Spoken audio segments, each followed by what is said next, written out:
Here's what we're going to do. Can I ask for this moment lang?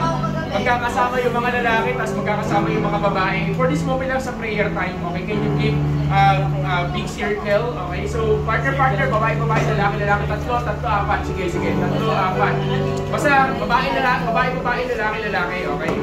Sige. So, Alice.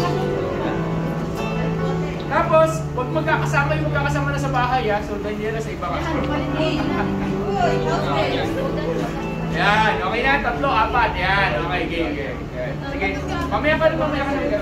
Prayer po na. Sige, so can I ask you to form a circle? Ngitian, isang malaking ngiti. Yan. Ngitian mo na ngayon yan, para apat. Ngitian mo na yan. Kami mag-ngiti tayo sa Lord. Yan, sige, can I ask you to simply pray? Let's pray together, okay? So, can I ask you, pag-pray natin ang ating gawain sa araw natin, sabay-sabay tayo. Sige, Panginoon Diyos, inataas po namin sa inyo, Lord. Thank you, God, for this moment, God. Salamat, Panginoon, sa pagmamahal po ninyo. Thank you, God, for this wonderful time, Lord. Thank you, Jesus. And thank you, God, na kayo pinahangin na Panginoon sa amin. Salamat po, Panginoon Diyos. Thank you, Lord. We are excited for your worship today. Thank you, Lord. Jesus. Panginoon Diyos, we're welcome. Alam namin, nag-pray na kami kanina.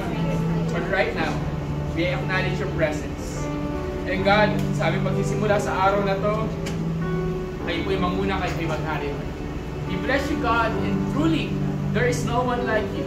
Salamat po, Panginoon. Mga nasa mga natin manunod. Thank you, Lord. Simply awesome. So can I ask you to pray for those people around your circle? Yung mga tao dyan. Diba, hindi naman kasabi ko sino pag-pray nyo. Just pray for everyone.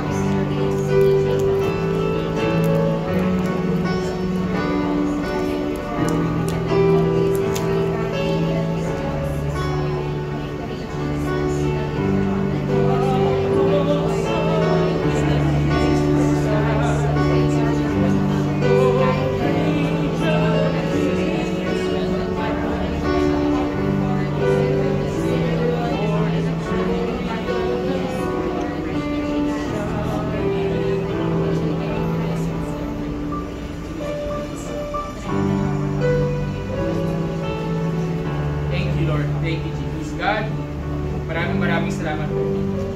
And sa pagsamba namin sa iyo sa tanghaling ito, ang iyong presensya, ang nais po namin, Panginoon. Samahan na po ninyo kami, Lord. At ang mensahe po ninyo, ang magbabago ng buhay ng mga isa. Sa mga parating pa na po, ang iyong pag-iingat, Lord God, ang siya sumama. Sa mga pinagdadaanan ng simbahan po ninyo, naniwala kami na ikaw po ang may hawak-hawak. Maraming salamat po, Lord.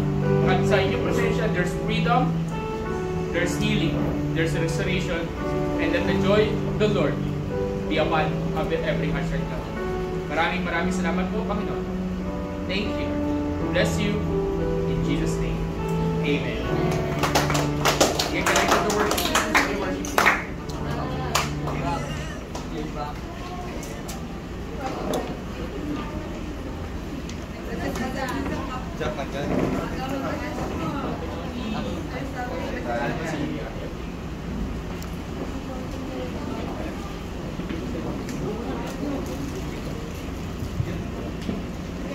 Happy birthday, Rose. Ay, kala ko birthday mo.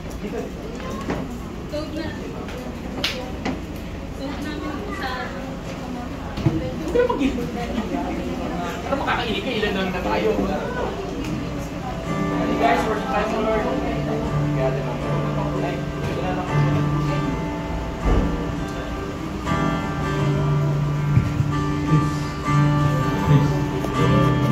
Peace.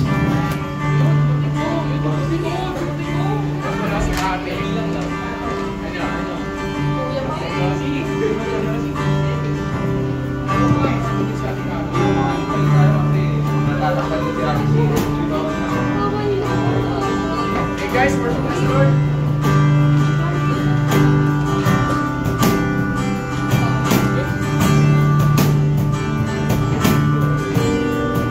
Panginoon Diyos, maraming salamat po.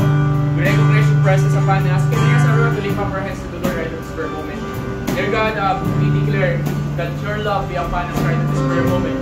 Maraming salamat, Panginoon Diyos. Thank you for your holy presence be upon us, Lord. Thank you. We bless you, Lord. Let's worship the Lord.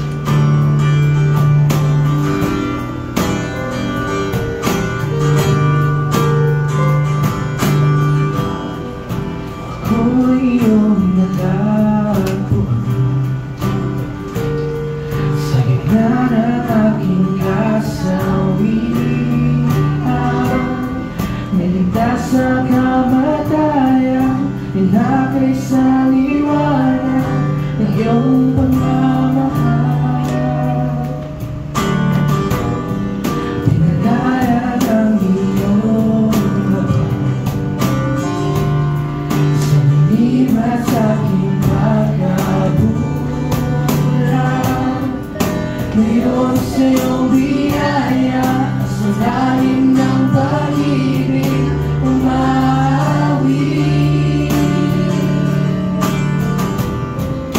Ako'y iyong natagpuan sa gitna ng aking kasawian. Ligtas sa kamatayan, inakay sa liwanag ng iyong pagmamahal. Pinalaya ng iyong habang sa dilim at sa aking pagkabulan. Ngayon sa iyong biyaya at sa lalim ng pag-ibig umawi.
ibigay lahat, walang alinlangan, dahil sa buhay na iyong inialay. Panginoon, maraming salamat, Lord. Patuloy na ibibigay sa iyo ang kabutihan po ninyo. Patuloy na ibibigay sa iyo papuri at ang pagsamba, Lord.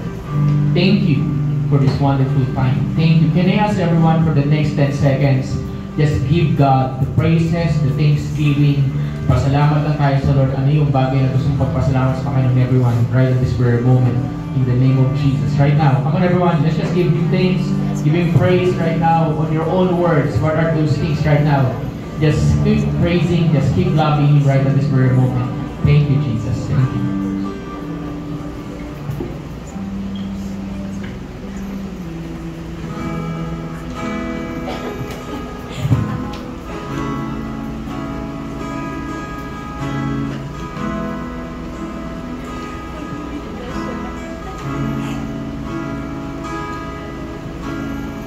Sino ako upang iyong mahalin?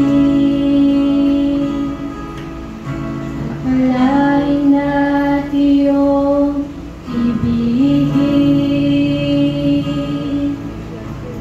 Sino ako upang iyong pahalagahan? Alalahanin at iyong ingatan. Sino ako upang iyong mahalin? Pagkalain at iyong ibigin. Sino ako upang iyong pahalagahan? Alalahanin at iyong ingatan. Kung sakali man lahat ng ito'y nagaganap sa buhay ko, alam kong ako'y hindi karapat-dapat. Kung sakali man lahat ng ito'y nagaganap sa buhay ko, alam kong ako'y hindi karapat-dapat. Aking Ama,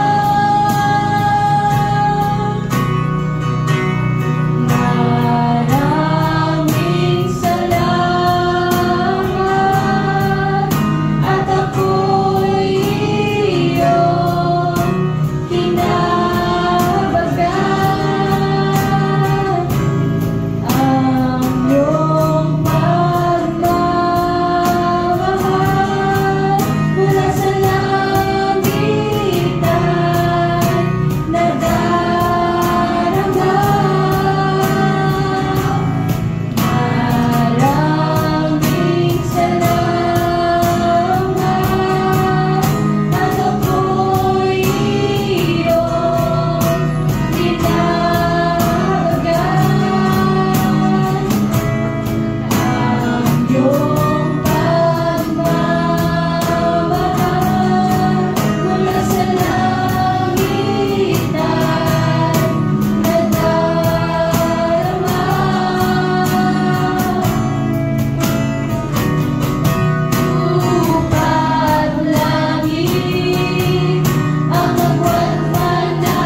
Sino ako upang iyong kahalagahan? Alalahanin at iyong ingatan. Kung sakali bang lahat ng ito'y nagaganap sa buhay ko, alam kong ako'y hindi karapat-dapat. Kung sakali man lahat ng ito'y nagaganap sa buhay ko, alam kong ako'y hindi karapat-dapat. Aming Ama,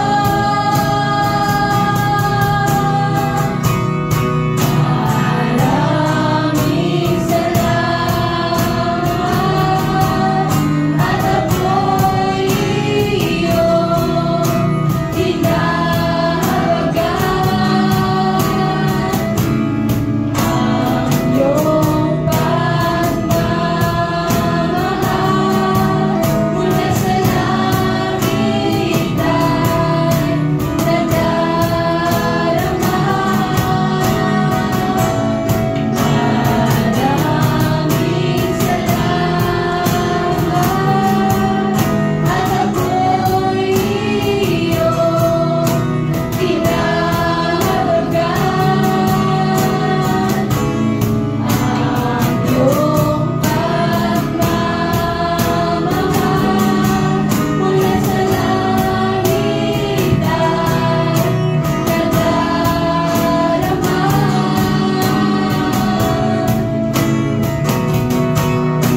Upang langit ang agwat man natin, ngunit hindi ito hadlang upang ako'y. Upang langit ang agwat man natin, ngunit hindi ito hadlang upang ako'y iyong mabuti.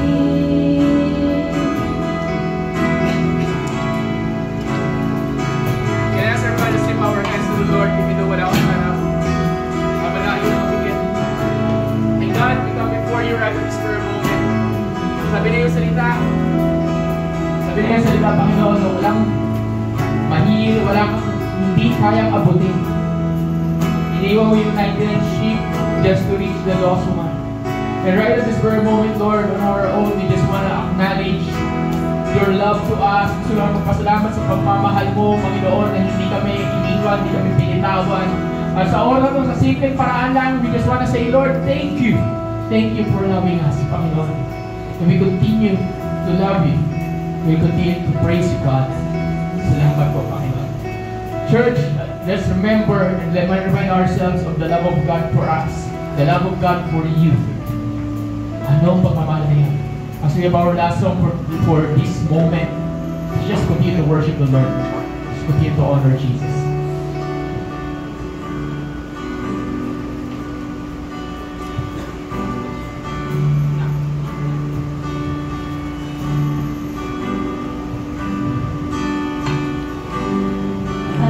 Aking kahirapan,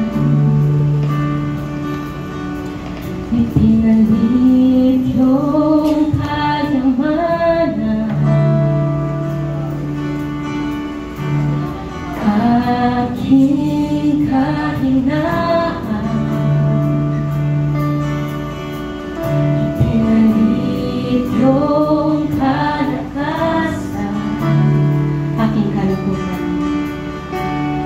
aking kalungkutan, ipinalit yung kasiyahan.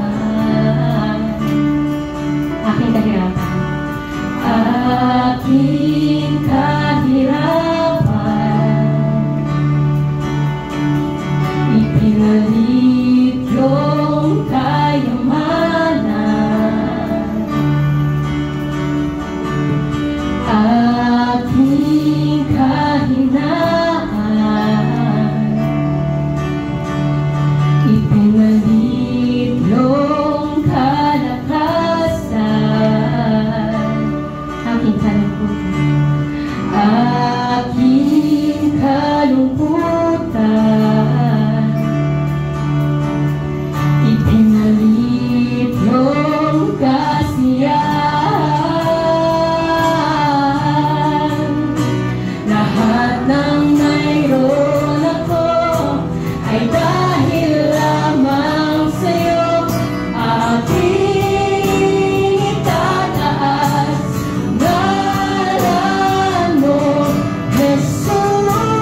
kahinaan.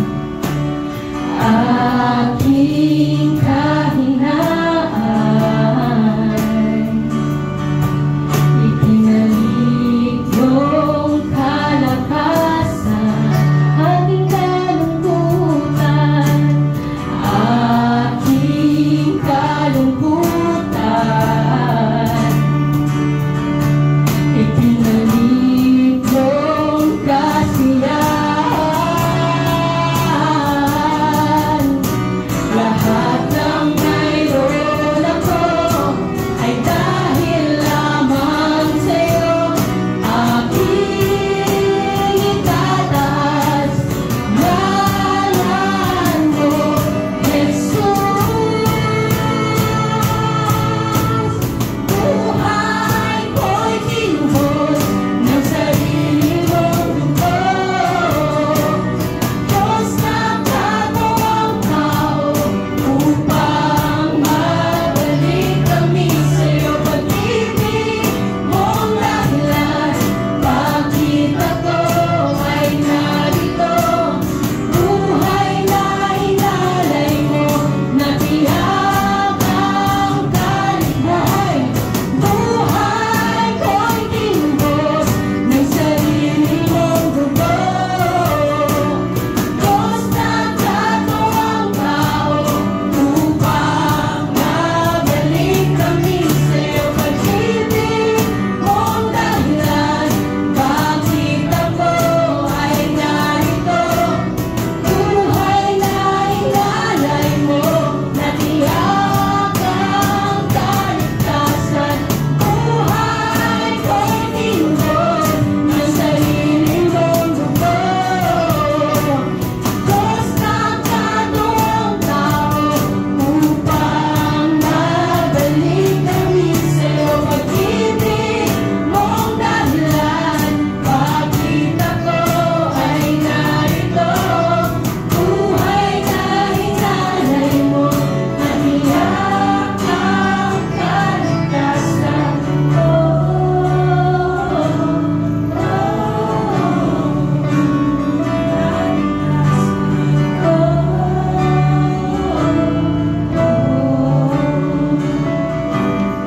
Buhay. Buhay na walang hanggan, handog mo sa sanlibutan. Buhay na walang hanggan, handog mo sa sanlibutan. Buhay na walang hanggan. Buhay na walang hanggan, handog mo sa sanlibutan. Buhay na walang hanggan, handog mo sa sanlibutan. Ikaw buhay, ikaw buhay. Buhay na walang hanggan, handog mo sa sanlibutan. Buhay na walang hanggan. Buhay na walang hanggan, handog mo sa sanlibutan. Hindi sa aking lakas o sa aking gawa, kundi sa biyaya mo. Buhay ko'y tinubos ng sarili mong dugo. Diyos na katawang tao upang mabalik kami sa'yo. Pag-ibig mong dahilan, bakit ako ay narito? Buhay na inalay mo, natiyak ang kaligtasan. Buhay ko'y tinubos ng sarili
ng sarili mong mundo. Diyos nagkatawang tao upang mabalik kami sa'yo. Pag-ibig mong dahilan, bakit ako ay narito? Buhay na hinanay mo. Sulit magkakataon.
Sino mang tumawag sa Kanya bilang Panginoon at tagapagligtas, sa sino mang naniwala at nanampalataya at nanalig sa pangalan, nag-iisang pangalan na Siya lamang ang tanging daan, katotohanan, ang isang pangalan na Siya nagliligtas, ang isang kapangalan na mayroon lang kakayanan para iligtas tayo mula sa kamatayan at papunta sa buhay na walang hanggan. Ang pangalang Jesus. Panginoong Diyos, maraming salamat po. Thank you na Ikaw ang sakripisyo mo at tinatanggap po namin Ikaw bilang aming Panginoon. Mga naliligaw na nadapa, nawawala ng darating, pero nandyan ang iyong grasya, ang biyaya, ang iyong kapatawaran. At lagi mo kaming tawagin pabalik sa iyo, Panginoon. Lord, lagi mo kaming tulungan na bumangon at lagi mo kaming tulungan na magpakumbaba. At higit sa lahat, huwag mong hayaan na bitawan namin yung relationship namin sa inyo. Lord, bigyan mo kami, gawin mo kami instrumento para abutin pa yung mga anak mo ninyo na nawawala na nasa kadiliman. Hayaan mo yung liwanag na binigay mo sa amin ay patuloy na magliwanag po sa kadiliman at mga tao na kapaligid sa amin. Hayaan mo, Panginoon, maging instrumento kami ng pag-asa, maging instrumento kami at maging tulay kami para maging makakilala sila sa inyo. Maraming salamat po. Panginoong Diyos, salamat sa lahat. Salamat po. In Jesus pray. In Jesus' name. And everyone says, Amen. Palakpak natin yung palakpak na nagpapasalamat tayo sa kaligtasan at binigay ng ating Panginoon. Bago kayo umupo, yakapin ni Kabayan, akbayan po ninyo yung katabi po ninyo.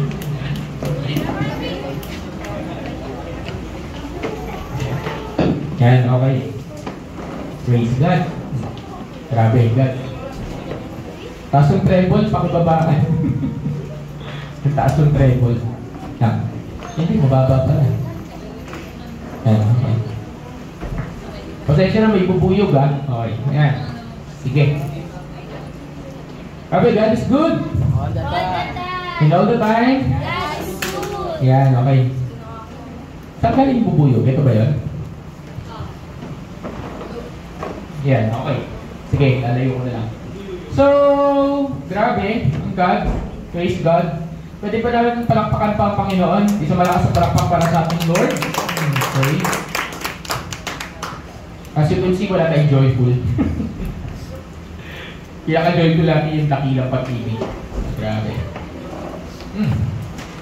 So, by the way, gusto natin i-welcome si Angeline sa song leading. Yan. Ayan. Song lead ni Angeline. Ano pa, kinakabahan pa. Pero okay lang yan. Yan, okay lang yan. Sige.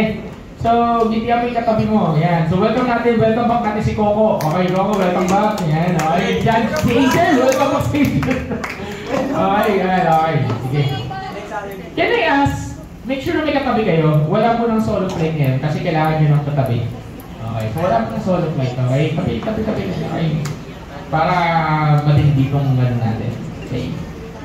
Check nyo, can I ask, nakontak nyo ba nasaan si Carol, si Sophia, si Berto, pupunta ba? Si Jen, ano sabi? Jessica. Okay. So, I have 2 portions of preaching. For the next 30 minutes, it will be more sa... Mamaya tayo mag-opening sa dulo ulit, baka sa conference B. Pero yung preaching ko for the first 30 minutes, this is all pure intellectual knowledge. Okay, knowledge tayo. Medyo, usapang utak yung ating pagtuturo. Of course, series pa rin natin driven by eternity. Okay? For the next 30 minutes, this will be more sa knowledge or more sa, siguro parang ang dating nito, more sa, how do you call this? More sa, parang to inform. But actually, ang Word of God, whenever ang Word of God nag-i-inform, ito ay nagko-convict. Okay? Lagi yung tatandaan niya. Every time that a Word of God is being preached, you are not just being informed by the Word of God, but we are being convicted kung ang puso natin ay maayos at handa magpatama sa Panginoon. Sabi ng Biblia sabi niya, ang salita ng Diyos ay sharper than a double-edged sword, di ba? It penetrates bones and marrows, it penetrates through your souls and emotions. Ibig sabihin, matalas ang salita ng Diyos, kaya ka tinatamaan. Tingnan mo yung katabi mo, sabihin mo, mukhang ikaw yung topic today. Okay? Okay? Tandaan nyo, topic ko, hindi ito ibang topic ha. This is third week na driven by eternity. Sabihin mo nga sa katabi mo, driven by eternity. Driven by eternity. Nakaka-curious kaya kung anong topic. So the first Sunday, review lang tayo ng konti. The first Sunday, excuse me, dinaiyak ko nila kanina. Okay, the first Sunday, ang ating topic is the reality of eternity. Okay, the reality of eternity. That is the first Sunday. Na whether you like it or not, mamamatay ka, mamamatay tayo unless dumating ang Panginoon at buhay ka pa. Okay, whether you like it or not, merong eternity. Sabihin mo sa katabi mo, merong eternity. Sabihin mo sa katabi mo, yung ginagawa mo dito affected ang eternity mo. Sabihin mo, okay, sabihin mo, ginagawa natin dito affected ang ating eternity. What is eternity? Eternity, ito yung walang hanggang buhay. Walang katapusan. Never ending. So mahirap siya i-explain kasi tayo bilang tao, ano yung mind natin finite. May katapusan. Limited tayo. Kahit sabihin ko na, itong eternity, hindi mo pa rin mati-describe. Kasi, mahirap siyang i-describe kasi wala naman naka-encounter ng eternity sa mundong ito. Okay? So, first, pinag-usapan natin ang reality ng eternity at pinag-usapan din natin na meron palang dalawang destinasyon. Impyerno o langit. Di ba? Dalawa lang. Walang gitna. Di ba? Walang reincarnation, sabi sa Biblia. Walang purgatory, sabi sa Bible. Okay? Walang annihilation. Annihilation, yung bigla ka na lang maglalaho pag namatay ka, that's it. Wala na. Walang ganon. Wala sa Bible yun. Okay? Okay. Pinag-usapan din natin yung mga sinabi ni Jesus about eternity. Last Sunday, pinag-usapan natin na pag ikaw ay Kristiyano, ikaw ay may reward. Yan. Okay? Pinag-usapan natin ang 5 crowns. Hindi lahat makakatanggap nitong crown na to. Pwedeng ligtas ka. Pero, hindi ibig sabihin may reward ka.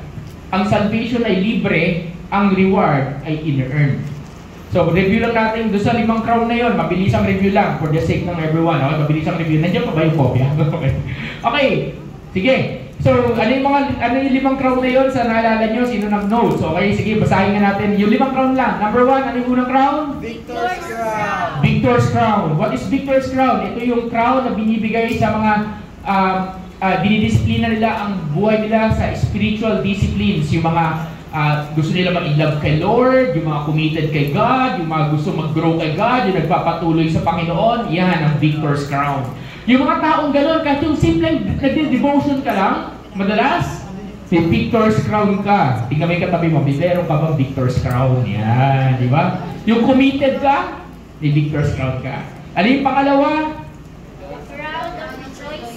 The crown of rejoicing. Sino yung crown of rejoicing? Ito yung crown sa mga tao na nagdadala ng mga kaluluwa sa Panginoon. Kung ikaw ay nakapagdala, nakapagpakilala ka ng friends, loved ones to Jesus, you have the crown of rejoicing. Tingnan mo yung katabi mo. Nandito ba yung nag-invite sa inyo? Pasalamatan mo nga, uy, salamat, invite mo. Di ba? Gano'n, di ba? May crown of rejoicing. Number 3. Ano yung number 3? Crown of righteousness. Ang huli crown of righteousness? Ayun, yung mga obedient kay God, yung mga tapat, yung mga sinabi ni Lord, gawin mo to. Yan. Yung kanina sa Sunday School, pinag-uusapan natin yung calling. Yung mga nag-yes sa Lord, di ba? Yan, okay?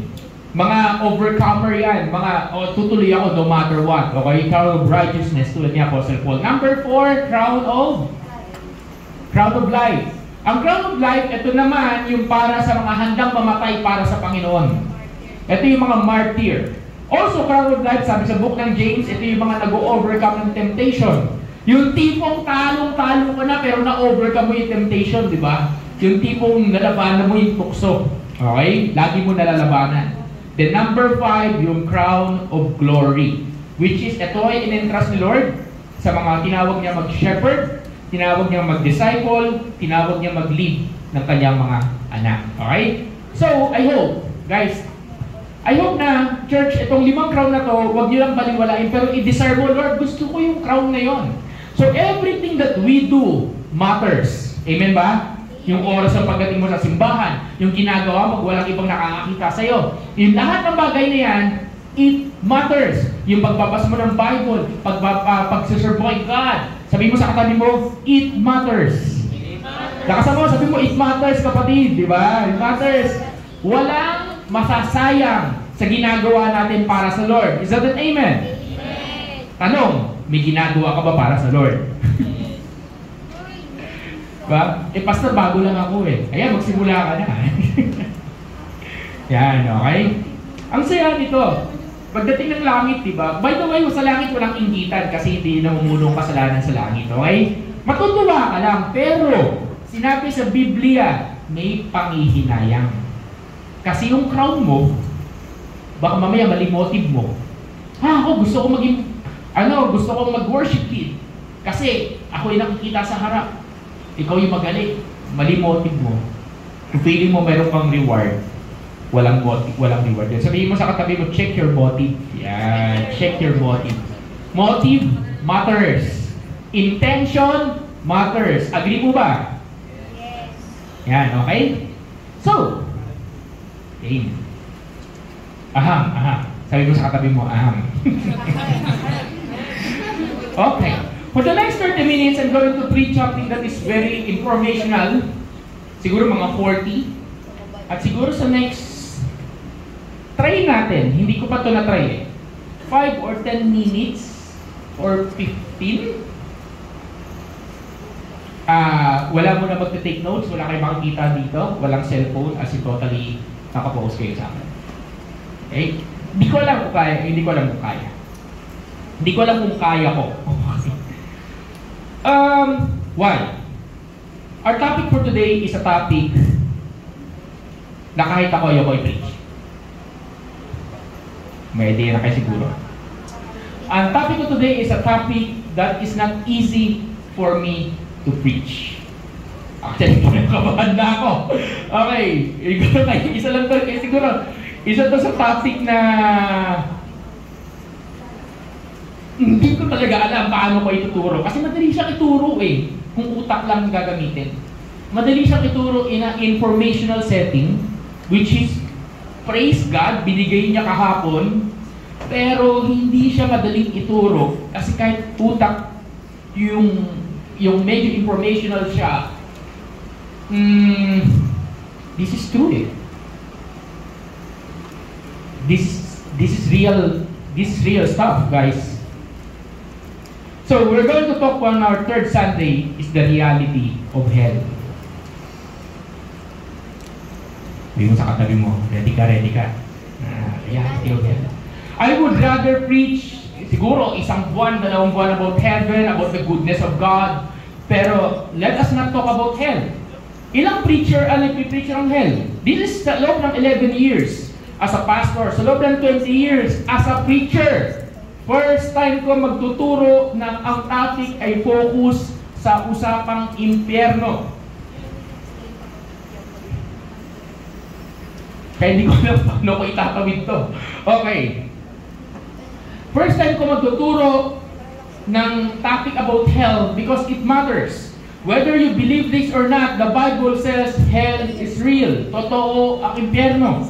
Okay? Hindi natin kailangan makarinig ng mga kwento ng mga namatay, na buhay uli. Hindi mo muna kailangan yon. Hindi mo muna kailangan makarinig ng vision na ako, nakita ko yung vision ng impyerno, napanaginipan ko yung impyerno. Hindi mo kailangan muna yon. Basahin mo lang yung Biblia at doon pa lang masasabi mo na totoo ang impyerno. Si Jesus talks about hell, alam niyo ilang beses? 56 times.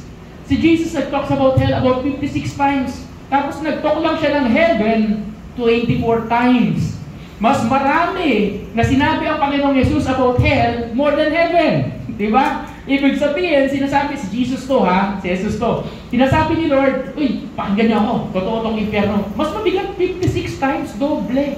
Ano pinag-uusapan? Ano topic niya? Impyerno. Tapos 24 times lang yung heaven. Lord, parang labo. Parang hirap. Sinasabi lang doon ng Panginoon na this is very, very important. So how do Christians view of hell? Ito mga Christians sa akin. View of hell. May mga tao nagsasabi na walang impyerno. Kasi ang mangyayari sa iyo, pag ikaw namatay, pag ikaw na kay Lord, pupunta ka sa langit, at pag ikaw wala sa Lord, ikaw ay totally maglalako. Ang tawag doon nila ay annihilation. Annihilation doctrine. Ano yung annihilation doctrine? Ito yung doktrina na nagsasabi na walang impyerno. So therefore, kung hindi ka makikita sa langit, you will, magdi-disappear ka na lang. That's not in the Bible.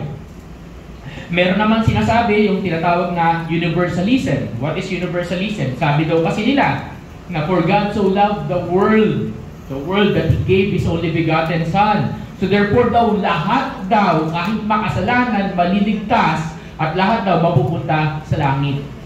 O, diba? This is Christian views, ha? This is Christian views. This is not view ng ibang religion. Okay. Meron naman nagsasabi na ikaw ay ipupurify. Hulaan niyo kung ano yun. Ano yung ikaw ipupurify? Ano yun? Na para makapunta ka ng langit, ikaw ay magkakaroon ng purification.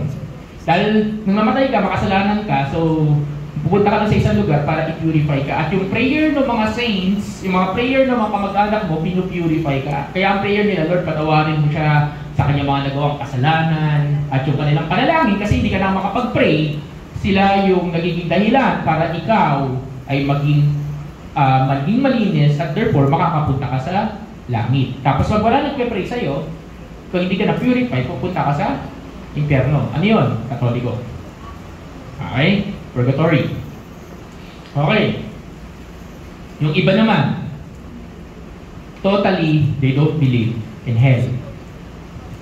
Totally, they don't believe in hell. Hindi sila annihilation, basta hindi. And there are preachers na ngayon, sa kanong pandemic, mga sikat na preachers to, Pilipino, they start talking about hell is not real. Hindi totoo ang impyerno sapagkat ang Diyos ay mapagmahal. Ang Diyos ay loving, si God ay napagmahal. Siyempre, therefore, how can a loving God send someone to hell? Tama, mali. Kung ikaw ay loving, how can you punish someone na sobrang, ba't di mo binibigyan ng chance? How can a loving God send someone to hell? You forgot that God is loving, but you also forgot that God is just. He is not just a loving God, He is a God of justice. Agree ba kayo? Yes. Ba? He is a holy God. So therefore, merong difference. So Whether you believe it or not, sabi mo sa katabi mo, totoo ang impyerno. So what is the purpose of this? Tatlong bagay. Number one, why do we need to learn about the reality of hell? Number one is this. You will appreciate your salvation more. Mas magkakaroon ka ng appreciation na grabe ang ginawa sa akin ng Panginoon. Kasi, niligtas ka niya eh. Amen ba? Amen! Kaya nga, katabi na, buhay na walang hanggan, ano? Anilinis kanina. Ano yan, ano? Ano na? Buhay na walang hanggan? Handog. Handog niya. Buhay niya, handog sa sanlibutan. So, nandun. So therefore, you will have an appreciation na, hey, sa salvation mo. Papahalagahan mo yung binigay na regalo sa ng Panginoon. Is that an amen? Hindi mo mabaliwalain sapagkat nakita mo yung reality kung saan ka niligtas ni Lord. Okay? Pangalawa, magkakaroon ka ngayon ng compassion with others, with other people. Diba? Kakaroon ka ng compassion na, uy, ayaw kong, ikaw ba yung kaibigan mo? Tingnan mo yung katabi mo, kapatid mo sa Lord.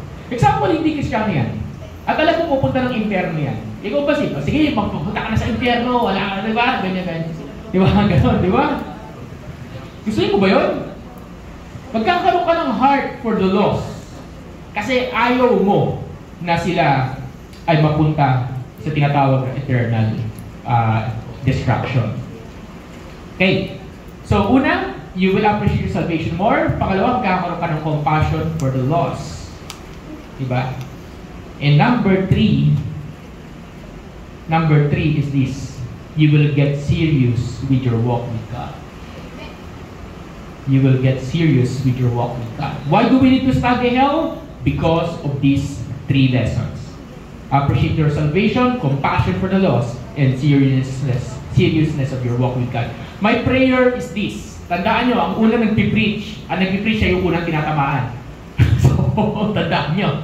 So, siguro, basta, okay. Ngayon, ang prayer ko, sa bawat isa makakarinig dito, sa makakalood dito, make sure panoorin nyo, lalabas ka dito, may pagbabago sa buhay. Ang purpose ng hell, ang topic ng hell is not to glorify hell, but to magkaroon tayo ng fear of the Lord in us. Ang purpose ito is so that magkaroon ka ng takot sa Diyos. So magkaroon ka, sinusuhin mo. Kasi maraming tao, sabi nila ang hell daw, sabi, ay state of mind lang. Anong state of mind? Hindi totoo yan. Katang-isip lang yan. Yan ang takbo ng utak mo. Di ba dito sa mundong ito, ginagamit yung salitang hell? Kailan ginagamit ang salitang hell? Yung totoo. Sa mga estudyante, kailan ginagamit ang salitang hell? Hindi, meron term doon. Kunyari, ang dami mong gagawin, ano? Hell week, di ba? Sa work, meron ba? Wala. Di ba? O kaya minsan, pag masyadong extreme, ginagawa, ito, hell of a job. Di ba? Parang gano'n, di ba? Parang dinirelate mo. So, minsan, hindi natin naiintindihan. Tapos minsan, yung salitang hell, parang ano na lang yan, salitang kalye, alam mo gano'n? Parang normal, it's a normal word. Nakarinig na ba kayo, di ba? Sa English yung Tagalog, hindi natin masyadong ginagamit Ginamit niya, di ba? Diba? Pag may kaaway ka, inaasar mo, galit ka, ang sasabihin, puta ka impyerno. Yes, sanood kayo ng Hollywood, sinasabi nila, yung hell daw, ay yun yung headquarters ng demonyo at ni Satanas. Okay, linawin ko lang ang hell ay hindi headquarters ni Satanas. Okay? Sabi sa Hollywood, di ba? Sabi sa Hollywood, ay hindi yan headquarters ni Satan, hindi yan headquarters sa mga demons, hindi yan yan ay place of torment. Sabihin mo nga, place of torment. Ano yung pagpapahirap, okay? Tapos, kasi basahin natin, Revelation chapter 20. Yan, simulan natin Bible verse. Marami tayong Bible verse ngayon, so medyo hindi ko na bubuksan Okay, Revelation chapter 20, verse 11 to 14. Okay? Ay, sorry. Hindi pala yun. Okay. Ano ba yun?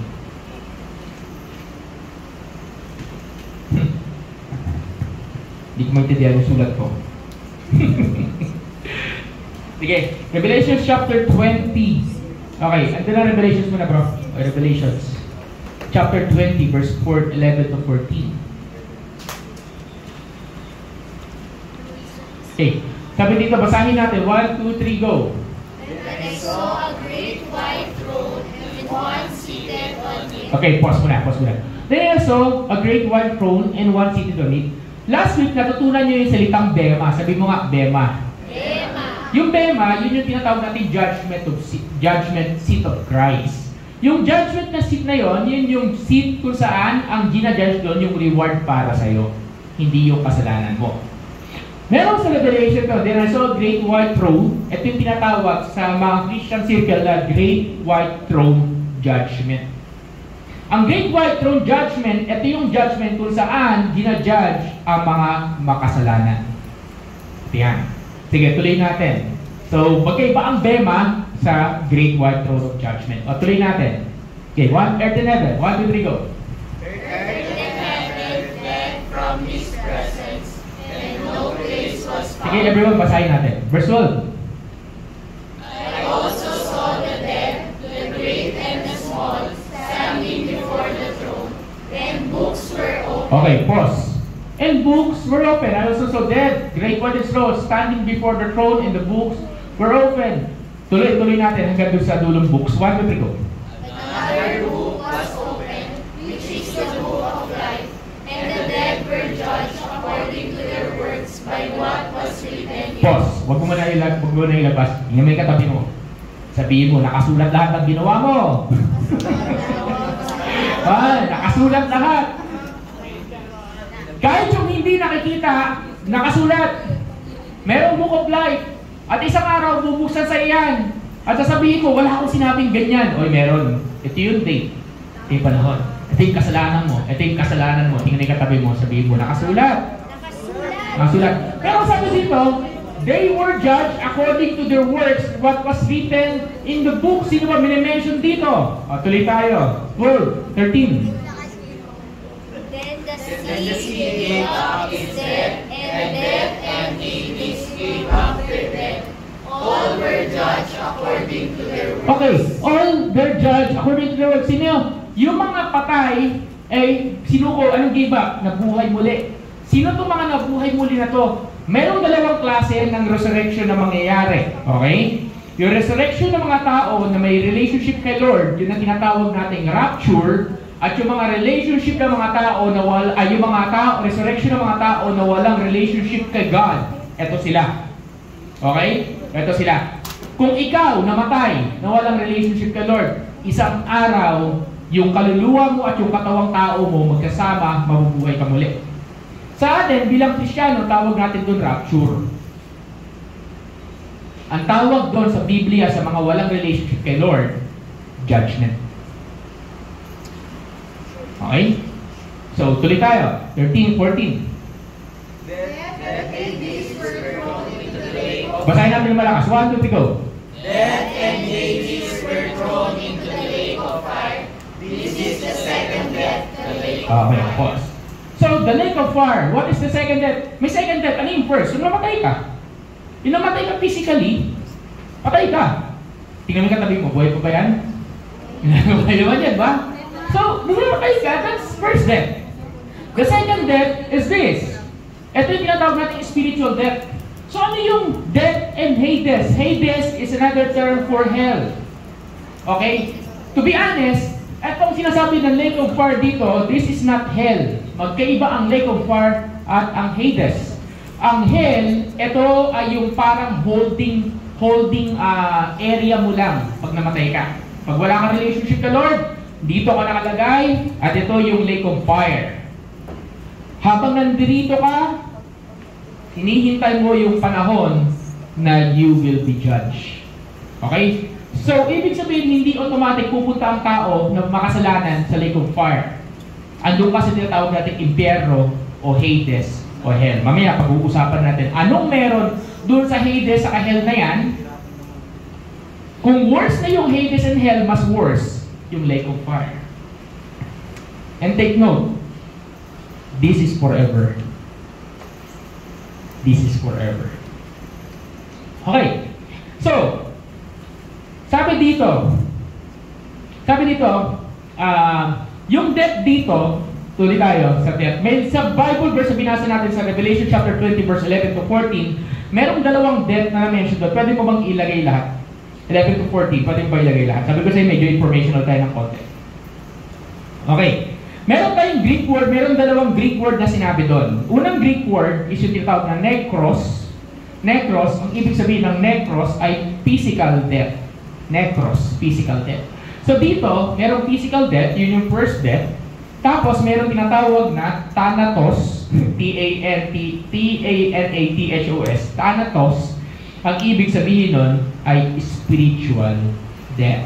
Sa mga hindi nakakaalam, pag sinabing spiritual debt, wala kang relationship sa Lord. I need everyone to focus on me. Bakit? Kasi kung ikaw ay hindi ka seryoso at hindi totoo yung alam mo sa Lord, question mark is this, sigurado ka ba pupunta kang langit? O baka magkagulatan na lang nandito ka?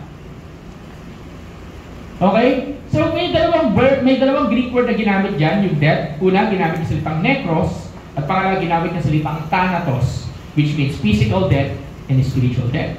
Ibig sabihin, dalawa beses tayo mamamatay. Spiritual debt, again, sulat natin, ikaw ay walang relationship sa Lord.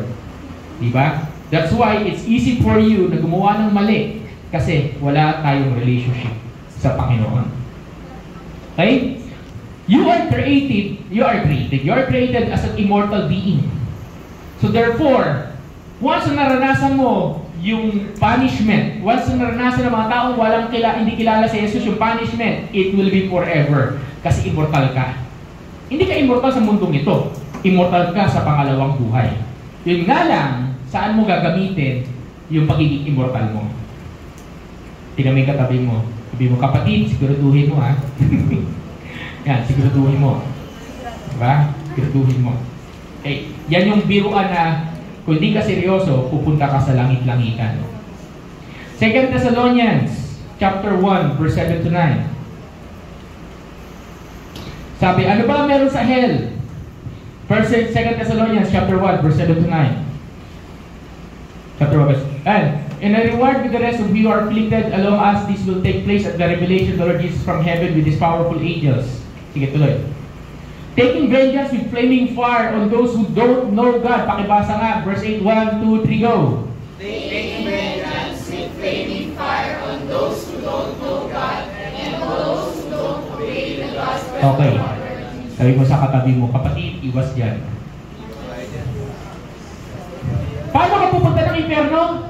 Those who don't know God and those who don't obey the gospel of our Lord Jesus. Ano yun? Namumuhay ka ayon sa kagustuhan mo. Hindi mo hari si Jesus.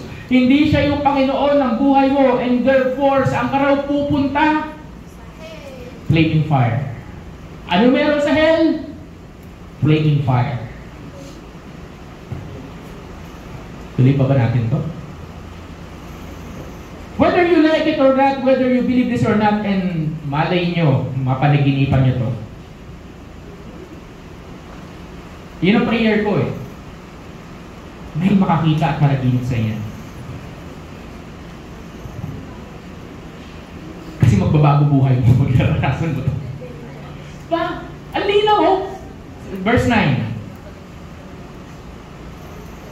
This will pay the penalty of everlasting destruction away from the Lord's presence and from His glorious strength. Yung mga tao na spiritually dead, hindi lang sila nandun sa flaming fire, but they are away from the presence of God. Hindi kung dito na mabuhay ka, Pastor, paano ko malalaman kung si Jesus na sa buhay ko? Simple lang naman. Ano ang namumuno sa puso mo? Kasalanan o si Jesus? Pag binention ba si Jesus, corny ba sa'yo? Yan ang maganda. Okay? Pag binention ng Bible, ang Word of God, pag binention ng worship, anong dating sa puso mo? Corny ba? Walang kwenta? Parang hindi totoo yan? O ikaw Lord, gusto ko mag-worship sa'yo. Mahal kita, Jesus. Seryosohin, tingnan mo yung katabi mo, sabihin mo, seryosohin mo pagiging Kristiyano mo. Diba? Hindi laro-laro ang Kristyanismo. If you're thinking going to church will save you, I'm sorry to say, hindi po. If you're thinking ang family members mo, dahil Christian may relationships kay Lord, ililigtas ka, I'm sorry to say, hindi rin. If you're thinking yung mga prayers ng mga tao nakapaligid sa'yo, magkapagliligtas sa'yo, unless you decided to accept Jesus in your life, it will not save you. So my question for you sabi ko, informational lang muna. Okay. My question for you this afternoon is this. Are you sure that Jesus is your Lord? Sigurado ka ba na ang Panginoong Jesus ay Diyos mo? Panginoon mo. Yun ang rason bakit tayo nagba-Bible study. Yun ang rason bakit tayo nag-share ng gospel. Yun ang rason bakit tayo nag-i-invite ng mga tao. Kasi gusto natin hindi lang sila makasama sa church, kundi gusto natin hindi lang sila makasama sa langit, gusto natin mailigtas sila sa impyerno. Is that an amen? Sabi mo sa katabi mo, magpagamit ka, kapatid. Di ba? Paggamit ka. Grabe, Lord. Okay. Oh. Anong ibig sabihin ng eternal destruction? Yung eternal destruction kanina. Ang eternal destruction kanina, okay, eternal, asan na yun? Verse 9 yata. Verse 9. Yan. Ayan. This will pay the penalty of everlasting destruction. Itong Greek word nito, so may Greek word tayo. Galing, di ba? Ang tawag sa Greek word, oletros. O-L-E-T-H-R-O-S. Oletros. Ang ibig sabihin ng oletros, to be destroyed or ruined by losing everything. You just lost everything. Lahat ng pinaghirapan mo, kahit hope, wala. Kahit pag-asa, wala. Totally, wala. Tingnan mo yung katabi mo, sabihin mo, seryosohin mo. Diba? Seryosohin mo. Diba? There's destruction. Laro-laro ka sa mundong ito. Pwede ka maglaro-laro sa mundong ito. But I will tell you this. Sa kabilang buhay, hindi laro-laro. Tuloy tayo. So ano ba meron sa hell? So sabi kanina, this is a fire. And there was this story ni Jesus, si Lazarus, isang tao nagngangalang Lazarus sa isang rich man. Yung rich man, namatay sila pareho. Si Lazarus, rich man, si Lazarus ay isang pulube. Tapos dumating yung time, namatay pareho yung rich man saka si Lazarus. Si Lazarus, nandun siya tinatawag na kay Abraham siya. Ano yung Tagalog ng Abraham? Bosom. Dito? Parang yakap-yakap siya. Yan. Okay? Tapos, sabi nung rich man, tapos sa pagitan nila, kung nandito si Lazarus, andito yung rich man, meron sa gitna nilang napakalawak na gap. Tapos sabi nung rich man, I am being tormented with fire. Pwede bang kahit man lang isang patak ng tubig, sabihin mo kay Lazarus, bigyan ako. Sabi ni Abraham, hindi posible yun. Hindi posible yun sapagkat mayroong napakaling harang. Doon pa lang, sinasabi ng rich man, take note, isang patak ng tubig, try mong uminom, isang patak ng tubig, uhaw na uhaw ka. Imagine mo, isang patak lang ng tubig, ang hinihingi. Sabihin, merong mainit, napakainit. Alam ba, ngayon, patayin natin lahat ng aircon, kulog, ganyan. Tapos painit, tapos buksan natin lahat ng bintana, pasok lahat ng init dito. Tapos iinom ka ng isang patak, tapos mag-jacket kayo, mainit talaga. Diba? So, gano'n ka ng isang patak ng tubig. Is it enough para i-quench yung uhaw mo? Isang patak lang ng tubig, kang hinihingi. Ibig sabihin, ganun katindi. Sila may katabi mo, sabihin mo, sinusohin mo. Eternal destruction. Even hope, wala. Kahit pag-asa, wala. Sabagkat eternity. Pastor, wala na pang pag-asa. Pag nasa hell na ba ako, hindi na ba ako makakaligtas? I'm sorry to say, it's over. Sana. Kaya sinusuhin natin ang mga pamamaraan, ang mga binubuksan na opportunity ng Lord para makilala natin siya. Is that an amen? Sabi ni Jesus sa Matthew chapter 25 verse 30. Matthew chapter 25 verse 30. Okay. Ito, dinescribe yung hell, hindi lang may apoy, kundi ito yung tinatawag na, sabi dito, and throw this good for nothing slave into the, nakalagay? Lakasan natin, outer. So, ang hell, meron siyang flame, at meron siyang outer, pabira. Ano pinagkaiba ng darkness sa outer darkness? Tingnan, isipin nyo. Okay. Ano pinagkaiba ng darkness sa outer darkness? Kaso ang bigat ng preaching, ganun talaga. Sige, isipin nyo muna. Anong pinagkaibahan ng darkness sa outer darkness? Di ba? Outer darkness muna tayo. Ito ang word na, Greek word na tinatawag na exoteros. Exoteros. E-X-O-T-E-R-O-S. Exoteros. Ang ibig sabihin nito outside. Ito ibig sabihin furthest. Extreme outside. Ang ibig sabihin nito, this is the place where you are really, really, really away from God. Ang layo mo sa Diyos. Kung feeling mo sa mundong ito, malayo ka sa Lord. Pag nandun ka sa hell, sobrang layo mo sa Lord.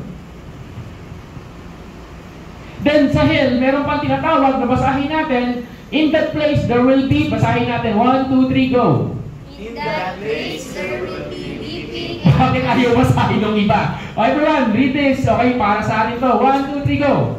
In that place there will be weeping and gnashing of Ang mga tao walang relationship kay Lord, pupunta sa impyerno, merong hellfire, merong outer darkness, walang hope, lahat ng meron ka, wala, zero. Then meron pang weeping, grieving, magigrieve ka, iyak ka ng iyak, kasi wala kang pag-asa eh.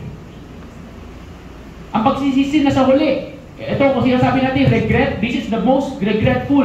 Tapos sabi ito, gnashing of teeth. Ano yan? May idea ba kayo? Ano ibig sabihin ng gnashing of teeth? Gnashing daw, gnashing. Ano ka natin, Sheik? Ganun daw. Ganun ba yun? Kailan mo ginagawa ang gnashing of teeth? Nasasaktan. Pag? Nasasaktan. Like kailan? Pag pinapalo. Pinapalo?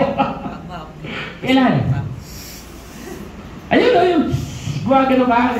Sino sa inyo, biglang naglalakad ka tapos tinamaan yung hintuturo o yung daliri mo sa paa?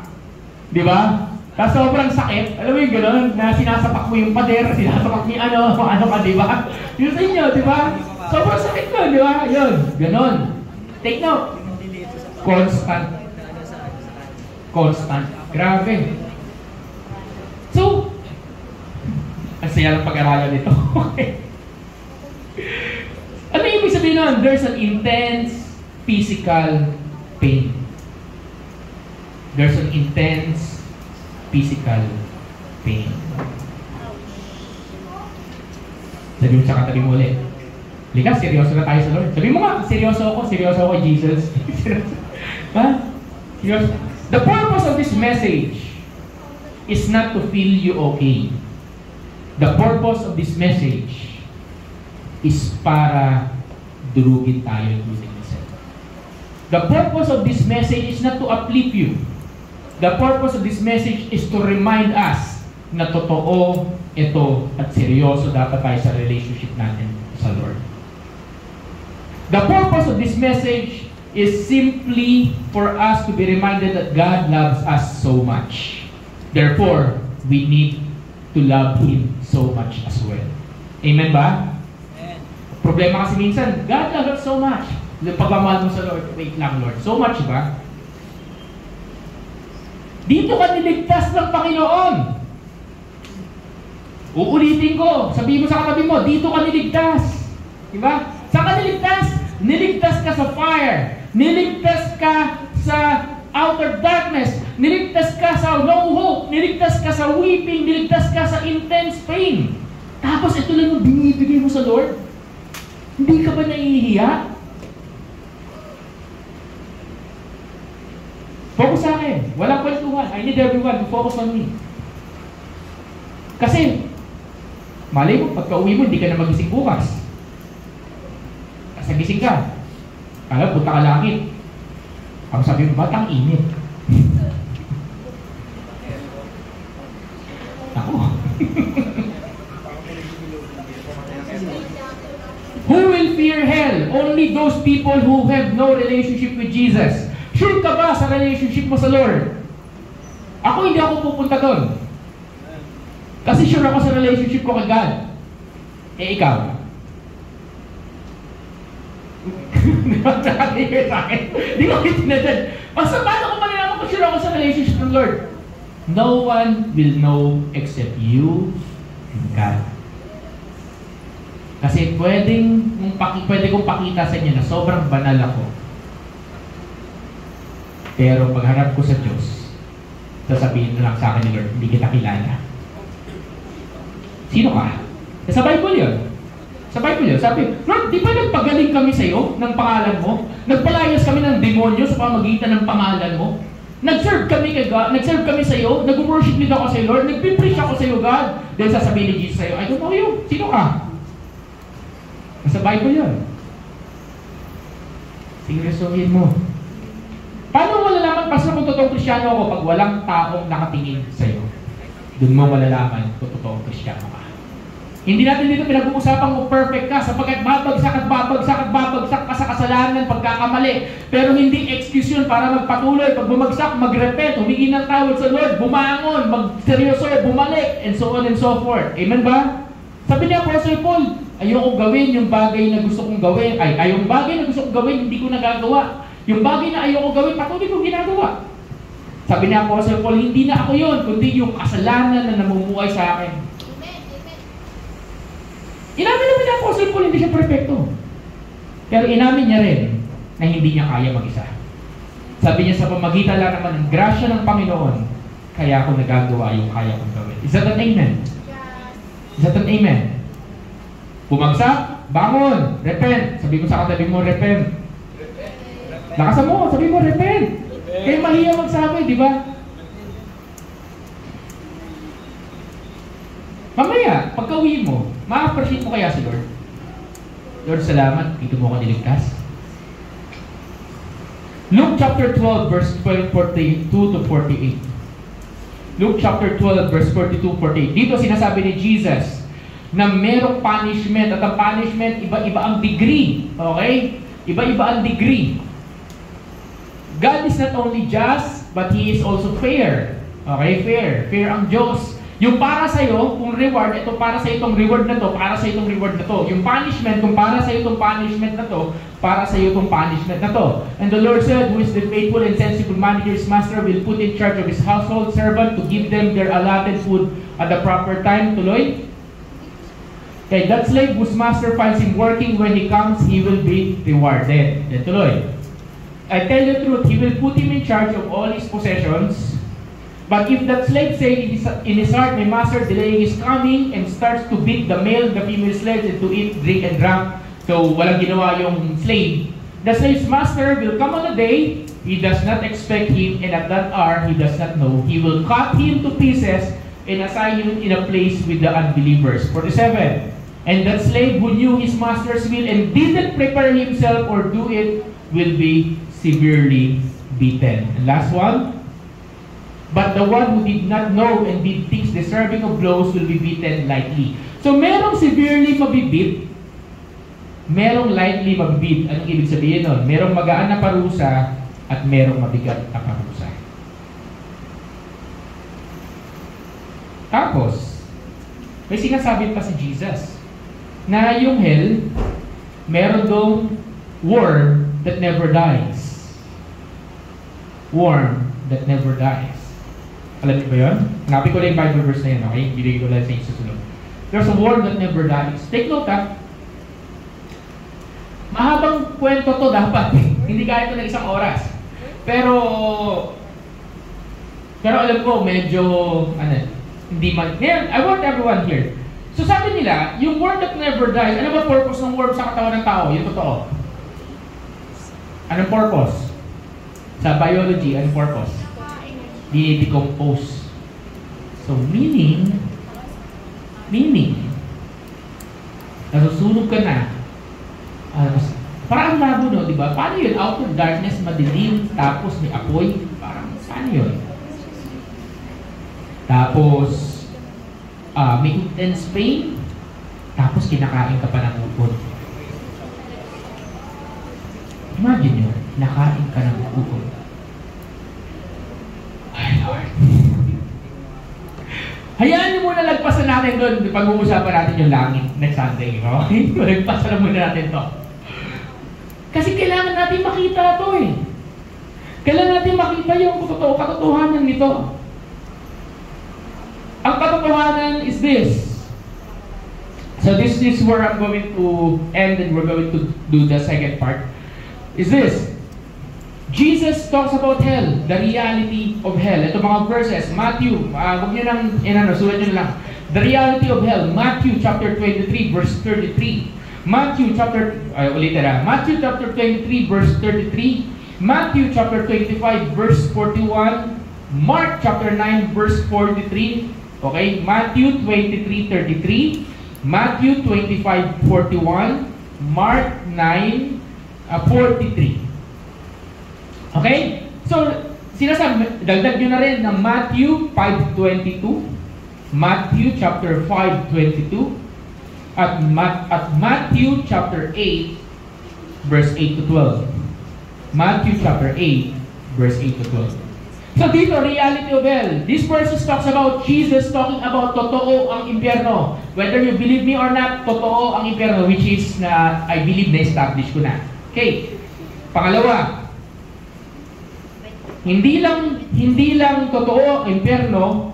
Ito yung teaching ni Jesus about hell. Okay? 5 words. Teaching of Jesus about hell. First, reality. Okay? The reality of hell. Hell is real. Sinasabi ni Lord. Pangalawa, Jesus talks about hell for those who are rebellion. Okay? A place for those who reject God. This is a place of rebellion. So, He talks about the reality of hell. He talks about rebellion.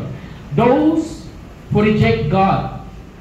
Those who reject and refuse yung grace niya, yung kingship niya, yung mga nagre-rebelde sa Diyos. Ano to? Ito yung mga Bible verse. Matthew 22 verse 1 to 14. Matthew 22 verse 1 to 14. Saka Luke chapter 14 verse 15 to 24. Matthew 22 verse 1 to 14. Saka Luke chapter 14 verse 15 to 24. Sulat nyo rin to. Ito ay para sa kasalanan. Matthew chapter 5 verse 22. Ang hell ay hindi ginawa para sa mga tao. Ito ay ginawa para sa demonyo at para sa kanyang mga alagad. Matthew chapter 25 verse 41. Pakitingnan nga yung Matthew 25 verse 41. Okay? Matthew 25 verse 41.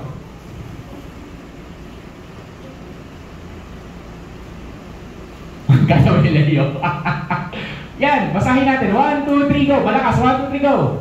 Then will also say to those on the left, Depart from me, you who are cursed, into the eternal fire, prepared for the devil and his angels. Take note, ang impyerno ay prepared for the devil and his angels. Sabi mo sa kanyo, yun ay hindi para sa'yo. Yun ay hindi para sa Sabi mo, yun ay hindi para sa akin. At pwede mo ibang idagdag to, ito ay hindi para sa mga taong kilala mo. Di ba? Ang impyerno ay para kanino lang dapat? Kay Satanas at sa kanyang mga alagad. Ang problema, bakit dinadamay tayo ni Satanas? Sapagkat alam ni Satanas na banal ang Diyos at hindi pwede magsama ang kasalanan at ang kapanalan. So, hindi para sa atin ang impyerno. Ito ay para kay Satan. Number 3, una, reality of hell. Pangalawa, rebellion. Number 3, anong teaching ni Jesus about hell? Regret.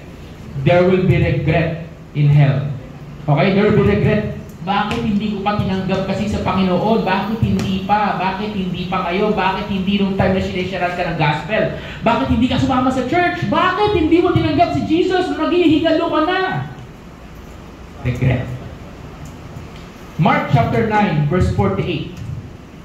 It is a place of torment. Matthew chapter 13 verse 42. Matthew chapter 13 verse 42. Matthew chapter 22 verse 13. Matthew chapter 22 verse 13. At Luke chapter 13 verse 28. Luke chapter 13 verse 28. Okay, I hope na sana seryosohin nyo to ha. Una, reality of hell. Pangalawa, rebellion of hell. Pangatlo, there's a regret in hell. Number 4, relentless. Relentlessness. Relentlessness. Ibig sabihin nun, it's not temporary, it is eternal. Mark chapter 9, verse 48. Mark chapter 9 verse 48. Matthew chapter 25 verse 46. Matthew chapter 25 verse 46. At Luke chapter 16 verse 19 to 31. Luke chapter 16, verse 19 to 31. And last one, anong letter kaya yung last one? Last one.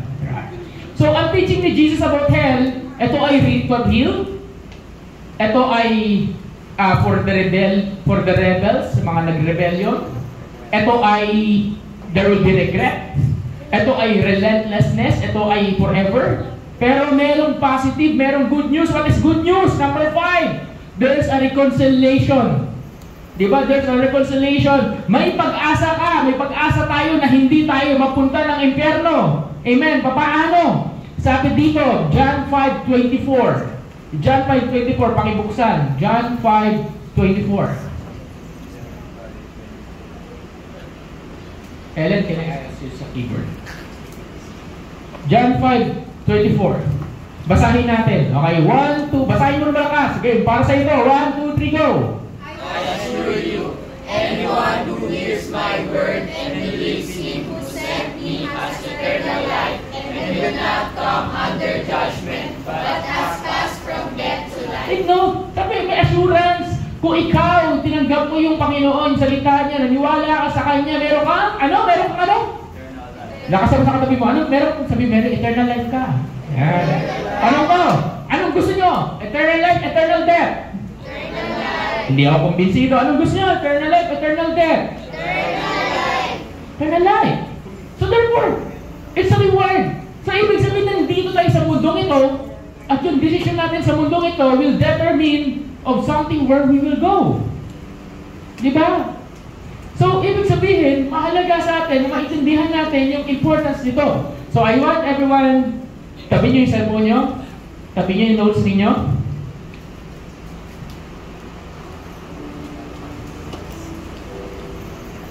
Yan.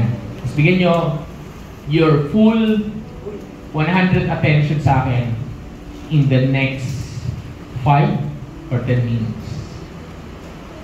I don't know how I'm going to do this. What I did kanina is yung tinatawag natin informational. May natutunan ba tayo? May tanong, may nagbago ba? The purpose of hell preaching or hell doctrine, ng pagtuturo about hell, is not to inform, but to transform. Ang purpose ng heaven, next week, masaya to heaven. The purpose of heaven teaching is to transform also. The purpose of these two places na tayo pupunta is for us to be transformed. Kung wala kang relationship sa Lord, this is the time na siseryosohin mo para gusto yung magkaroon ng relationship with Jesus. Pero, kung tayo ay matagal lang may relationship sa Lord, this is the time kung saan siseryosohin natin ang lakad natin sa Panginoon. So, these are those moments kung saan we need to understand na hindi nagbibiro ang Diyos. Seryoso siya. Kaya nga, maraming preacher ayaw i-preach to kasi mawawalan sila ng mga members. By the way, part 1 lang to. Hindi, wala ng part 2 bukas. Part 2, nag-decide ako, sabi ko, Lord, once a year,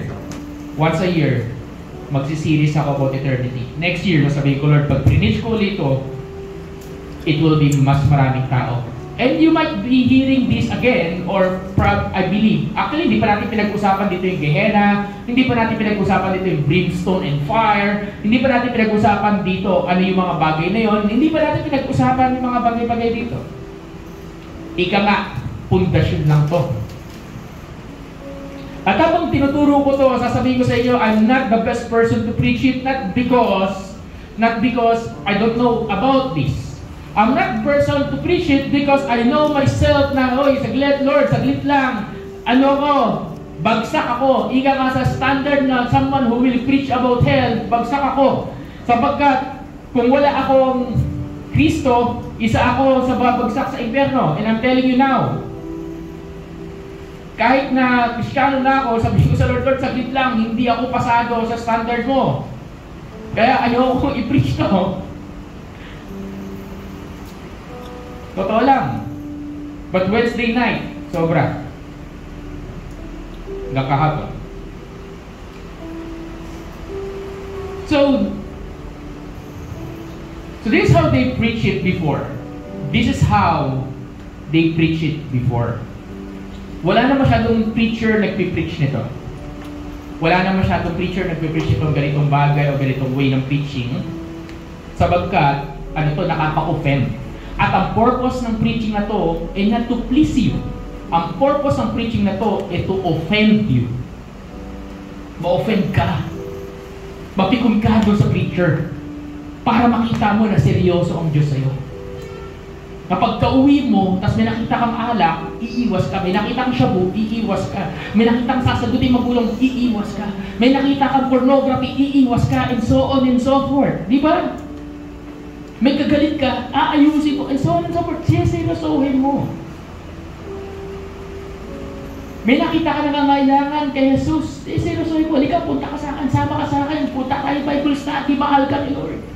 Yung sinasabi natin cliche, mahal tayo ni Lord, amen, totoo, mahal ka ng Diyos. Pero in reality, mahal siya ng Diyos, kaya gusto siyang iligtas sa hell of fire. I don't want to make converts. I want to raise up sons and daughters of the Lord. Real sons and daughters of God. Amen. Yun ang purpose natin. Yun ang purpose ko. Yun ang calling ko. Every time I share the gospel to someone, kahit sino pa kayo, magpatuloy ko hindi, iisa lang ang purpose ko. And that is for you, for me to see you na may relationship sa kay Jesus. Kasi hindi ka lang pupunta sa langit, maliligtas ka pa sa impyerno. Sabi sa Romans 6:23, for the wages of sin is death, but the gift of God is eternal life through Christ Jesus. Romans 6:23 pa yun. Sabi doon. So, sige, Lord, here we go. Okay. Before, this is how they preach it. Jesus loves you so much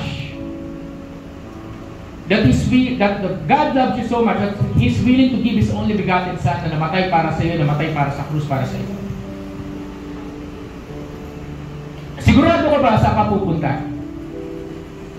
Sigurado ka ba kasi mga preachers ngayon, ang mga preaching ngayon, ang ginagawa nila, they are preaching something that you want to hear. Something that will build you up. Something that practical. Something that will uplift your spirit or uplift your emotion. But in reality, the preaching of hell has been neglected. In reality, hell is a serious matter. Seryosohin mo yung pagiging Kristiyano natin. Seryosohin mo sapagkat hindi mo alam kung saan ka pupunta. Maaaring magising ka na lang kinabukasan, nagulat ka, akala mo na sa langit ka, yung pala sa impyerno ka. Sigurado ka ba na ligtas ka? Are you sure that you are saved? Are you sure that you will go to heaven? Are you sure that you will escape the flames of fire? Are you sure that you will escape the eternal destruction? If not, today is a day of salvation. Sabi sa Biblia, pag narinig mo ang tinig ng Diyos, narinig mo ang good news, this is the day of salvation. God will always make a way for you to be saved. God will always make a way for you to escape the eternal destruction para maligtas ka sa impyerno. God will always make a way para ikaw ay mapunta sa presensya niya. Kapatid, tingnan mo yung katabi mo. Tanungin mo, anong ginagawa mo? Di ba? Anong ginagawa mo? Kristiyano, ano nang matagal? Bakit ka rin naglalaro sa kasalanan? Hindi mo ba alam kung saan ka niligtas sa Panginoon? Niligtas ka niya sa apoy! Niligtas ka sa apoy! Niligtas ka sa kamatayan! Kailan mo sinusuhin yung pagiging Kristiyano mo? Kailan mo sinusuhin yung buhay na walang hanggan na binigay ng Panginoon? Kailan mo sinusuhin yung sakripisyo ng Panginoon na binigay niya para sa iyo? Ngayon yung araw na yun! Hindi bukas, hindi kahapon! Ngayon! Lalabas ka, uuwi ka, anong Kristiyano, anong magiging Kristiyano ang lakad mo? Pumasok ka dito, lumang Kristiyano. Sabi mo, hindi ako seryoso. Dapat pag lumabas ka dito, Lord, seryoso na ako. Hindi humihingi ng perfection ang Diyos. Ang hinihingi niya, puso mo. Puso ko. Ang hinihingi niya, commitment mo. May mga tao na kapaligid sa'yo, hindi kilala ang Panginoon. Anong ginagawa natin? May mga tao kapamilya ka, pinagpipray mo ba sila yung maligtas at nakakilala sa Lord? May mga tao na naglulong na hindi mo alam. Hinihingi lang nila, yayain mo ako. Kasi kung ikaw takot, ayaw mo mag-invite, ayaw magsalita, ayaw mo mag-share. Hindi mo alam, kinabukasan namatay na sila at hindi mo alam kung saan sila pupunta. Sabi sa Biblia, meron ka na sa iyo ang salita at pag hindi mo hinayag ang salita na nasa iyo, ang blood nila, ang dugo nila, ang magiging resulta nila, ikaw ang magbabayad. Preaching of hell is not an easy preaching. Preaching of hell is a real talk preaching. Gusto natin ang real talk? This is real talk. For those who don't know the Lord, this is the day of salvation. For those who know the Lord, this is the day that we become serious.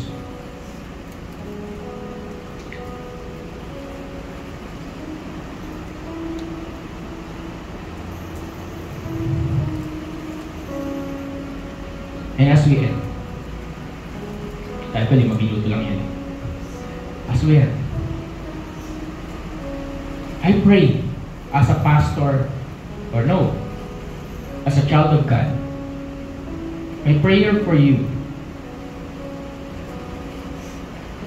seryosohin natin si Lord. This preaching, ang unang dinulog ako. Sabi ko, Lord, ayoko na i-preach to.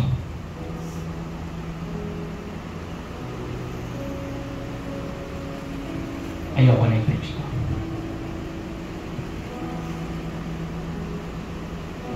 Alam niyo na kung bakit. There's this person na napanaginipan niyang impyerno. I will end with this. Ang tawag niya, pangalan niya, you can check it sa YouTube, si Bill Wise. I don't normally recommend people who have visions about hell or ano. But there's this person, tawag niya Bill Wise. Si Bill Wise ay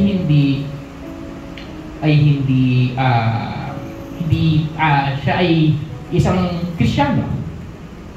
Siya ay isang born again Christian, servant siya ng Lord, nag-serve siya kay God. And one day, he had a vision of hell. Hindi na mag-go sa details. You can check it out sa YouTube, si Bill Wise, W-E-I-S-E. 23 minutes in hell. Yung binigay ko sa inyo, ano lang yun? Ano ba? Patikim. Marami pa siyang dinescribe ko ano nakita niya doon. I'm not saying to you kung maniniwala kayo doon or hindi. Okay? I'm not telling that. I'm just saying, as he talks the story, may mga Bible verses, may mga supporting verses, and so on and so forth. Marami. And syempre, kung sinungaling siya, unang pupunta siya sa impyerno. Bakit? Sabi sa Biblia, ang mga sinungaling, ang mga murderer, diba? Ang mga ginagawa itong mga bagay na ito, pupunta sa impyerno. Ang mga tao, walang relationship sa Lord. Can I ask everyone to stand? But what's so good about God? What's so good about God is this. Can I ask for that? Basahin nga natin itong Romans 6:23. Basahin nga natin. 1, 2, 3, go. For the wages of sin is death, but the gift of God is eternal life in Christ. Can I ask ang worship team, yung kaligtasan?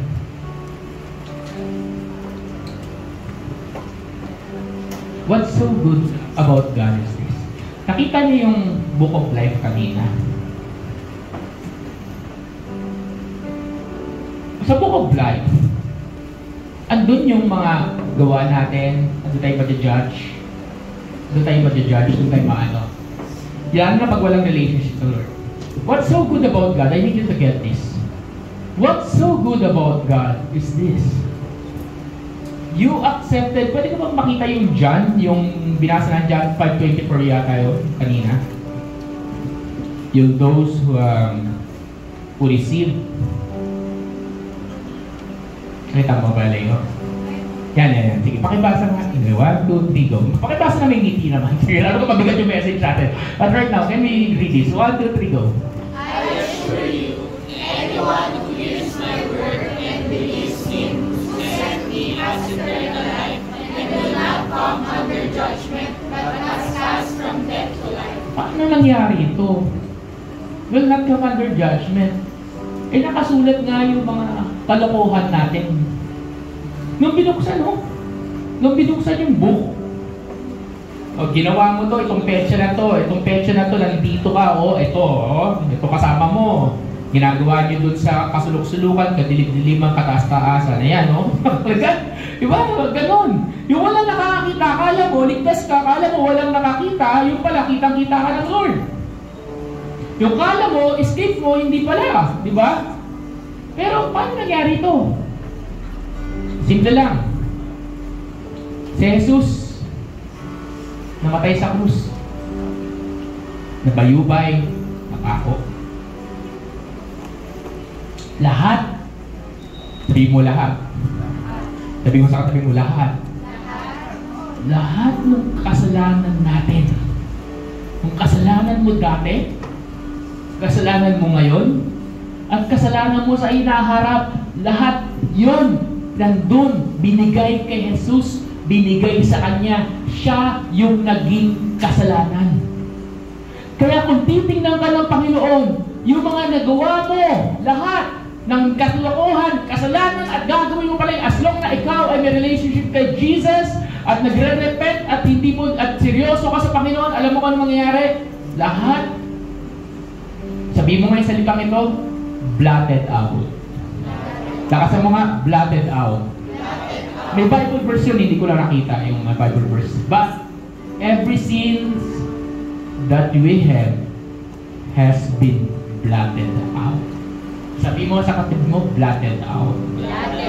Sabi mo sa katabi mo with conviction, burado. Burado. Lakasan mo, sabi mo, burado. Burado. Di ba? Burado. Pastor, nagawa ko yung kasalanan kahapon lang humingi ka ng sorry sa Lord. Lord, nagawa ko to last week. Sabi ni Lord sa'yo, ano kasalanan? Bakit? Ikaw lang yung nakakaalala. For there is no condemnation in God for those who love Him. Romans 8:1. Burado. Burado? Bakit kailangan? Bakit paano? Kasi yung bilong sa akin, sabi ng demonyo, ayan sabi ni Satanas, ayan gumawa lang kanina lang yan ng kasalanan. Ayan, gumawa ng kasalanan lang yan kanina. Sabi ng Diyos, saglit lang, namatay niya anak ko dyan. Tingnan mo, buksan mo yung book of life, tulad yung kasalanan niya, hinahanap ni Satanas. Bakit wala? Bakit wala? Dapat akin yan Bakit wala? Burado. Amen? Amen ba?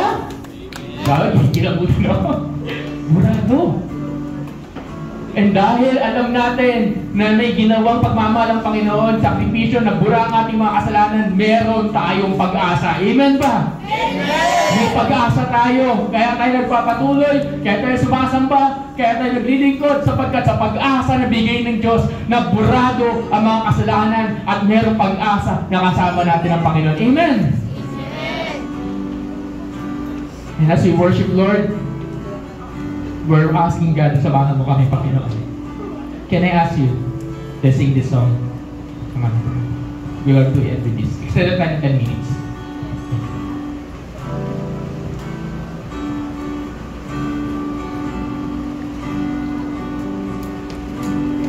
Aking kahirapan, pinanit yung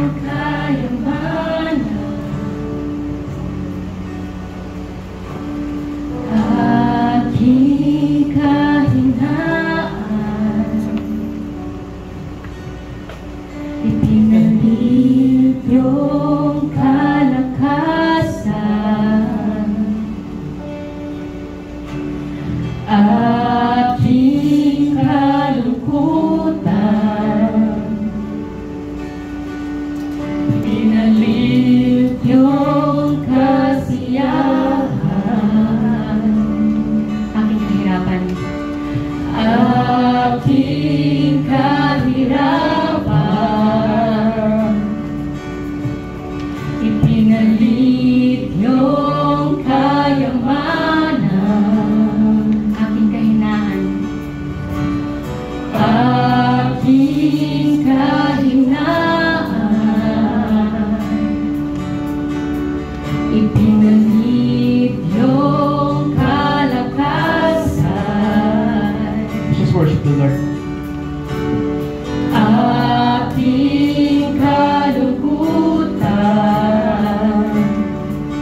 Can I ask, balik mo sa simula ng chorus.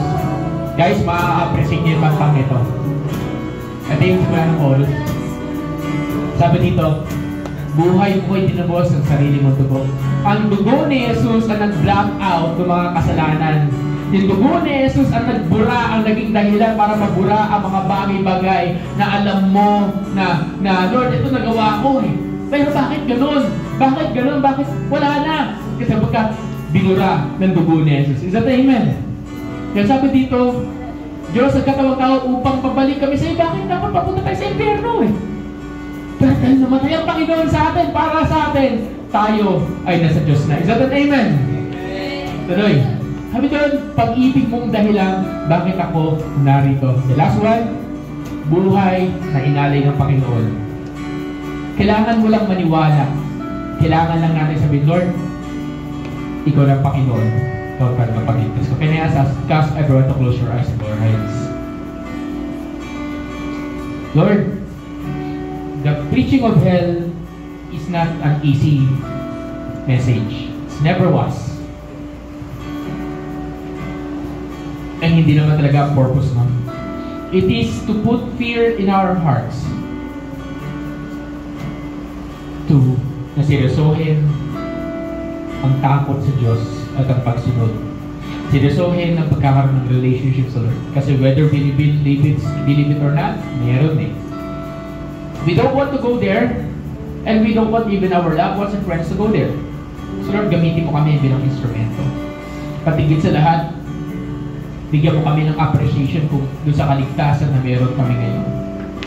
Bigyan mo kami ng, Lord, turuan mo kami ma-appreciate, magpasalamat doon sa kaligtasan, doon sa sakripisyo na binigay mo para sa amin. Na yung sakripisyo na yung binura ang kasalanan, napatawad kami, at kami ngayon ay makalangit na. Hindi kami perfecto, pero andun yung pag-asa na andun ang grasya, andun yung habag na naglilinis patuloy sa amin. Salamat Lord sa bawat isa na dito nakarinig ang tinig po ninyo. And I pray God na paglalabas kami ng kwartong ito at lahat na makakanood nito, I pray Lord na magbabago, may pagbabago at may pagiging seryoso, may bagong lakad. Hindi na kami yung lumang kami ay mga bagong creation na Lord. Salamat po Panginoon. Salamat po. Salamat Lord. Salamat po Panginoon. For the last time, let's sing chorus. Buhay ko'y tinubos ng sarili mong dugo. Diyos nagkatawang tao upang mabalik kami sa'yo. Pag-ibig mong dahilan, bakit ako ay narito? Buhay na inalay mo. Panilang ikasama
Panginoon para sa iyo, para sa akin. Buhay na inalay mo, natiyak sabihin mo! Laksan.